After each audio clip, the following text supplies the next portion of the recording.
how do you turn a dysfunctional team into an effective team? That's the big question I'll be guiding you through today so that you can facilitate a meaningful, practical, hard-hitting workshop with your clients that gets them practical results. I'll walk you through one technique that you can use and one tool that you can use to facilitate this particular activity. If you're new to the channel, welcome. I'm Sequant, a business psychologist and founder of Grow More Leaders, where we equip coaches, consultants and trainers with the tools and the training that they need to run experiential, brain-friendly leadership workshops. So let's get into the subject of turning a team from dysfunctional to effective. So there's got to be some real realism to addressing this particular subject. And the technique I'd like to introduce you to is the Barometer Technique. So it's simply asking each individual to reflect on a scale of 1 to 10, where 1 is dysfunctional and 10 is highly effective, where would you rate the effectiveness of this team in the last 3 months, the last 6 months, the last 12 months? You define the time period. But obviously the shorter the time period, in other words, the more recent it is, the more meaningful it will be for the team. So let's say in the last quarter, how would you rate the effectiveness of this team on a scale of 1 to 10? Now, in many ways, the score itself doesn't really matter, because the question that you're going to be asking is, and what do you need to do to move the score, for argument's sake, from a 4 to a 5 and from a 5 to a 6?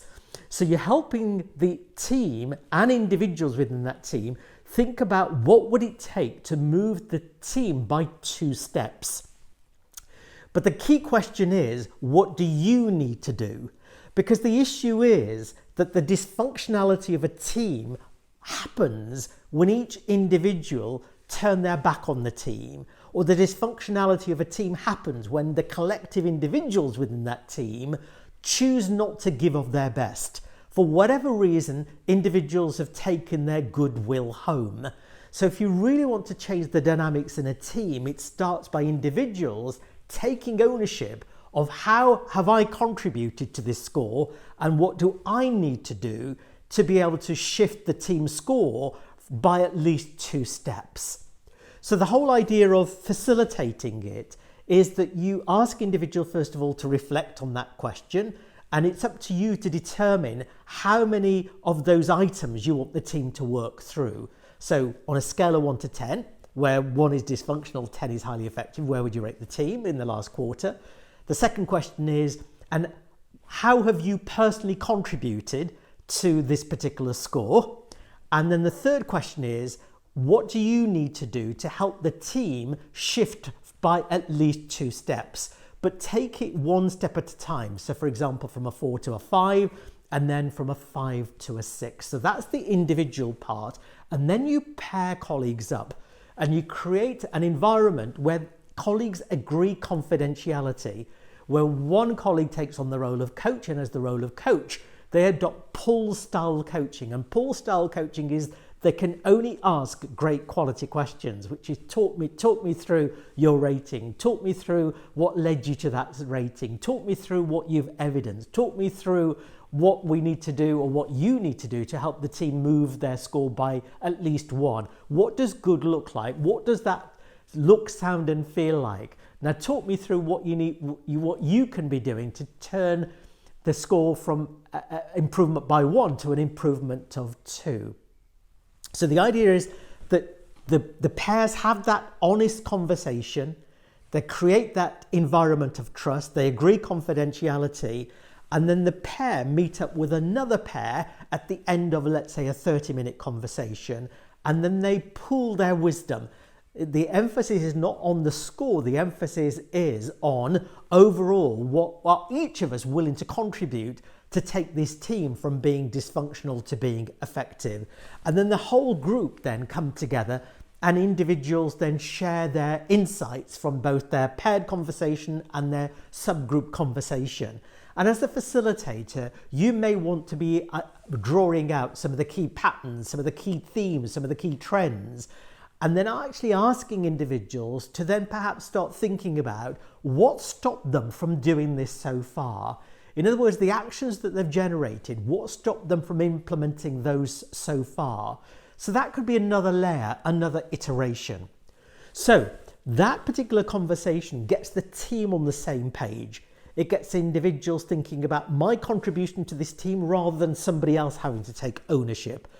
And it gets the team in a place where they're able to have an open, transparent conversation about their assessment of what we need to do to move from where we currently are to ideally where we need to be an effective team. So that's part one. Part two is getting the team to really start thinking about understanding each other as people, not just the expertise that you bring or the role that you happen to fulfill as part of this team. So this is an opportunity for each individual to take a bit of thinking time and to share with their peers their journey, both inside of work and outside of work. So people show acts of leadership outside of work. They raise a family, they manage a household budget, they coach the under-12 hockey team, they look after an elderly relative, they raise money for charity, they run a marathon. People show acts of leadership outside of work, but somehow when they come into work, they often diminish their light. So this particular activity is getting each individual to start sharing with their peers when are they at their best, what's been their journey in terms of what's got them where they have so far in terms of being a member of this leadership team or being part of this project team, both from a work point of view and from a life point of view. And then there's a further level of refinement that can be done using these values cards. And these values cards really get to the heart of what motivates me, what drives me, what gives work meaning.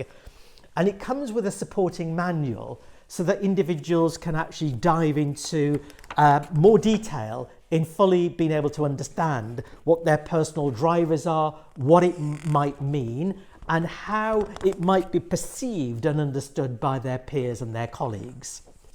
So this can be a multi-layered activity where individuals are able to share something about themselves to their peers, but it's not just a one-way conversation. So the idea is that they have time to reflect on these questions, they create a flip chart, and they're able to chart their journey, their experiences, the key events in their life, the things where they demonstrate leadership outside of work, what lights their fire, when are they at their best.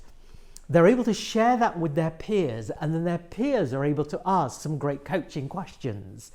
So bring that to life for us, and how can we encourage more of that back in the workplace? And when was the last time you role modeled some of this? And what is it that we did that somehow undermined your confidence, your effectiveness, or your willingness to be a key member of this team? So it's a two-way conversation.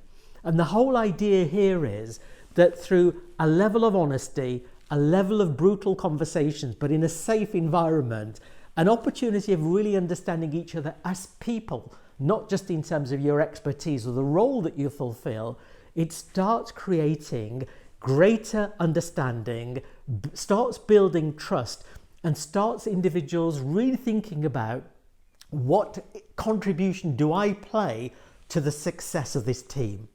So I hope you found that helpful. Drop me a comment, let me know what your thoughts are, and what additional workshops would you like me to facilitate or run a masterclass on, a mini masterclass on in the future.